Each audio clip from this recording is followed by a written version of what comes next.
You're listening to Mixing Mindsets. I'm Andrew Blank. And I'm Eric Navrosky, and we hope you find some value out of these conversations about lifestyle, music, and more. Hey, welcome back to Mixing Mindsets. Today we're talking about harboring a positive attitude. So, how do you do that? I feel like we've already talked about this through earlier episodes, but it truly does start with a very well-rounded morning for me. Okay. And that kind of sets up the whole day. Right. And a good morning usually dictates a good day for me. And when I live in that good space within the first 3 hours of my day, it kind of sets up the rest of it. So if I'll do really interesting rituals, okay, if you will. So my mornings are usually very consistent and are very similar, very similar okay, in accordance with time. So I'll set my alarm for something wacky like 5:45. 5:46 or something, just weird numbers sometimes, just because. And literally, so I picked this up from a couple of entrepreneurial speakers or whatnot. I remember there's one that always sticks in my brain. So I was listening to a speaker called her name is Mel Robbins. Okay. And she had this 5-second rule was her thing. Okay. It was kind of if you don't take action within 5 seconds, the moment is past. Yeah. So that kind of stuck with me. Okay. So the moment the alarm goes off, I'm either up, ready to rock and roll within 10 seconds, or it's not happening. So interesting. So literally, so I will dart out of bed. I will shut off my alarm. I will go over to the counter. Usually eat something real quick. Mm-hmm. Maybe it tends to be an apple or something like that. Right. And then within 10 minutes, I'm out the door. So, okay. Yeah. And that's the super early beginnings. So as soon as I'm out the door, workout or something. Mm-hmm. It's within that time frame that I'm working out that I'm normally listening to something extremely motivational. Like a podcast. Like a podcast. like a motivational podcast about, like Shia LaBeouf. Yeah.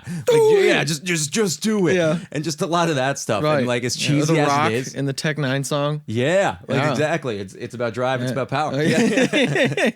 But literally, it's all that cheesy stuff that I just force it into me early in the mornings, and it actually sets me up, and I'm ready to go. It's awesome. And then I come out of that, by 8 o'clock, I'm just I'm as positive and in just such a ready a happy state. Yeah. That I go out into the world and I'm just oh, you get to see the best side of me now because I took the time to create this ball of positivity.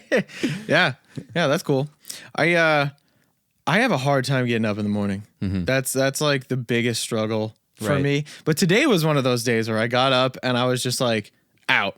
Immediately, I got out of bed. I jumped immediately in the shower, and that's I don't want to say rejuvenating, but it wakes you up. Yeah, because I'm still tired. Did you ever do the cold showers? That's not my life, man. Okay. I'm sorry, I can't do that. Small phase, but yeah, that's a horrible time. Yeah, no, and I think the whole purpose of that was getting comfortable being uncomfortable, which is a great topic. Yeah.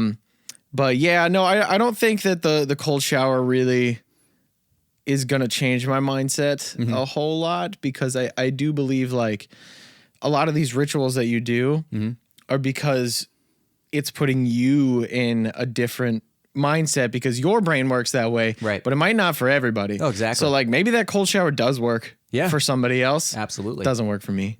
But yeah, so I'm up and at 'em today, and I'm ready to go. We're here. Mm-hmm. Typically, though, my work schedule's at 11 to 9. Right. So I have some leeway in the morning where I typically wake up around 8:30, which means I can do nothing for hour. Yeah, no, which is dangerous. But I do like waking up and sort of not really thinking too much and just letting my brain sort of realize that I'm awake. Right. Yeah. But I think in a day-to-day basis, that's cool. Mm-hmm. What you do and whatnot. And I want to focus a little more long-term and broad picture about positive attitude. Absolutely. And So like I'm sure it does boil down to like a day-to-day thing, but like I sort of want to dive into a more broad. yes. So for me, I think that so much of what is a positive attitude comes from like your foundational philosophies of life.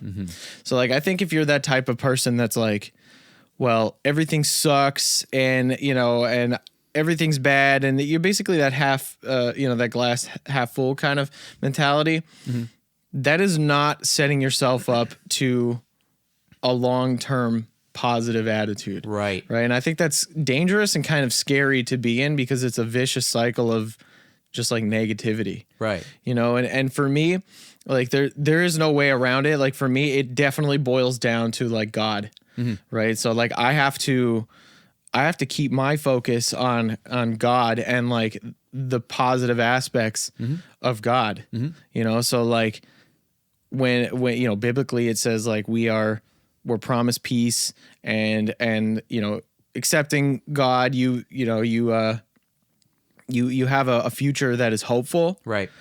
That to me knows that like no matter what happens today, like I might be upset today, but that doesn't change the fact that I'm a happy person. It doesn't change the big picture. Yeah. Because at the end of the day, I'm going to die. Right. And I'm going somewhere that I believe is pretty awesome. And there's that glass half full mentality. It's just like you always look from the outside looking in. It's just like this little thing might bug me now, but it's not changing who I am internally. Yeah, exactly. And that's the difference between someone who has joy like all the time or someone who's just like happy, because there's definitely moments in my life where I might not be happy.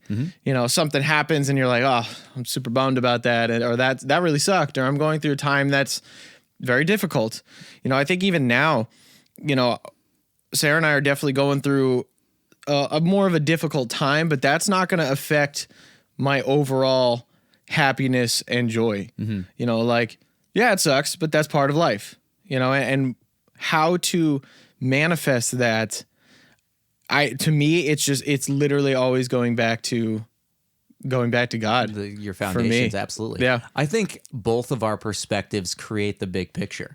I think, if foundationally, like you're spiritually sound, on like in accordance with breaking it down to your day to day, they just both, they're both like, so your foundations of God are within you, on top of doing all of this positive things throughout the day. It just kind of creates this overwhelming sense of positivity within you, and I think that it kind of boils down to your happiness, know, and it's just if you're able to manifest happiness all the time because internally you're just correct. I think when people are talking about keeping a positive attitude for day to day, I don't believe that there is a one size fits all kind of thing. Right. And I hear a lot of people talking and they're like, well, you got to do this. You got to take a cold shower and you got to do X, Y, or Z. But I really don't think that that might work for someone. These are just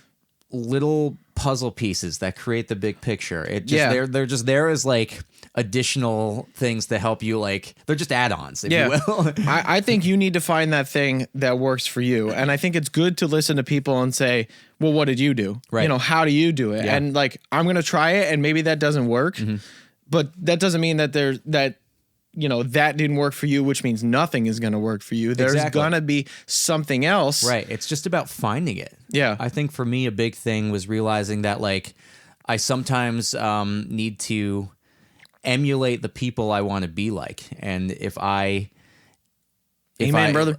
Yeah, exactly. And if sometimes it doesn't work out, I have so many different people in the world that just inspire me. Yeah. And I'm just kind of like on this everlasting journey to be like, oh, I like pieces of what this guy likes. And I like pieces of what this guy has. Let's just take those and create who I am with like my foundations of what makes me internally happy. Yeah. There's just a huge conversation you have to have with yourself in order to create that overwhelming positivity. Yeah. And it has to be, for me personally, it has to be forceful at times. Yeah. Like I have to like I have to ask myself big questions, and I have to get the answers to that, or else I'm just in this state of like questioning, and questioning for me ends up creating that like sadness. Yeah. Because there's just this internal struggle that like isn't satisfying anything. So like, Yeah. I have to go out and seek those big answers. Yeah. Yeah.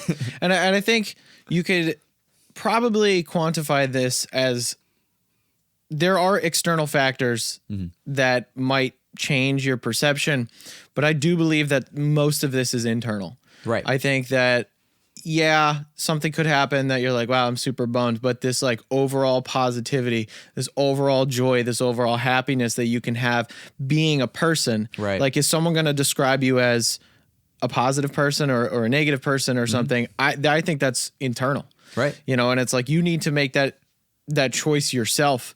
So when things do happen that you're like, wow, this sucks. Right. You're still going to be known as like, oh, you know, he's a positive person. And I think that's infectious.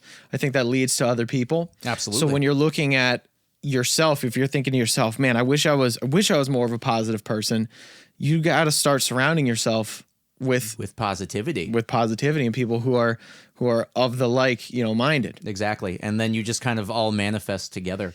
Yeah. I think there's like a big internal debate that everyone has to have with themselves, and you have to basically like prioritize and realize what matters to you the most. Yeah. And just put all of your attention toward those things. And when those things are in a good place, you're in a good place. Yeah. It's just like the little like mundane things in life can't really get to you. Because if you're the type of person right now where, you know, let's just say like something bad happened to me, like I had a bad day at work or something like that. If you really let that get to you, that's just very bad for your mentality. And oh my gosh, I feel like we've all been there at some point, and I flat tire and exactly, you know, like someone said this about me. Well, how is that relevant to like my overall life? Yeah, the big picture. Exactly. Yeah. I kind of always look at things from that circumstance now. It's like, you said this about me, blah, blah, blah, blah, blah. Is that going to matter to my family? Is that going to matter to me when I'm 65 years old? Right. And I just, my brain has to long go to term. that. Yeah, exactly. My brain has to go to that. And I'm just kind of like, no, it doesn't. So I just like, I'm moving on. yeah, it's kind of put a big X over that. And I go on. Nope. Exactly. Yeah. I think another big bullet point of harboring a positive attitude is keeping busy. Yes. I think it's sort of like an analogy of like a river. Like when it's stagnant, it gets gross. Right. It gets dirty and muddy and whatever else happens. But when it's flowing and moving, that's what we need to do with our lives. We need to make sure that we're constantly moving forward. Absolutely. There's constantly something to do. And I realized this, especially recently, like, we've got our bands that take up a lot of our energy. Yep. We've got a podcast that takes up energy. Right. We've got, my studio, you're producing, like all of this stuff that we're so focused on growing and keeping busy. Right. Like we don't have the luxury and the time, to our own fault, like to just sit and do nothing. Exactly. And doing that, sitting and doing nothing, I think is healthy in moderation. Yes. If you can take yourself out of the workday and say, I am allocating this time to rest. Right. That's great. Yes. And I think everyone should do that, and you should not feel bad about it. Absolutely. You should be able to sit down and be like, I worked hard, and now, for the next whatever time, I'm going to not think about it. I'm not going to think about work. I'm just going to chill, relax, and get that energy. I think that's a good thing. But if you just keep sitting there doing nothing and it's like, well, I've got all this time that I can either do nothing or, and just wait until I go to work again, or I could try to fill it with something. I think that the latter is the better way to Absolutely. go, is to fill it up. What really helped me was like the physical acting portion of it, like taking any action at all.